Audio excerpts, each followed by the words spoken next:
Hello guys, Canary రాఫ్లో shift ఉంటే వెళ్ళాను. చూడండి వ్యూస్ అక్కడ చాలా బాగుండేది. Canary Wharf one of the richest and beautiful place in the London. అది ఫౌంటైన్ కానీ అక్కడ 2 స్కల్ప్చర్స్ ఉంటాయి, చాలా బాగుండిద్ది. అండ్ షిఫ్ట్ ఏంటంటే జస్ట్ వెయిటర్ అన్నమాట. 7 hours షిఫ్ట్ ఇదే ప్లేస్లో. చాలా బాగుండిద్ది అక్కడ వ్యూస్. అండ్ అది ఆ డక్ చూసారుగా ఎంత క్యూట్గా ఉందో, అసలు భలే ఉండిద్ది అది. అండ్ ఇది జస్ట్ క్రాస్ చేయడానికి బ్రిడ్జ్ ఒకటి.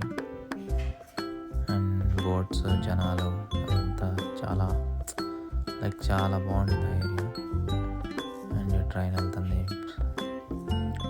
రోడ్ క్రాస్ చేస్తున్నాను అటు సైడ్. అండ్ ఈ మార్నింగ్ చూపించిన ప్లేస్ ఇది, ఈ ప్లేస్ సేమ్ అదే. ఈవినింగ్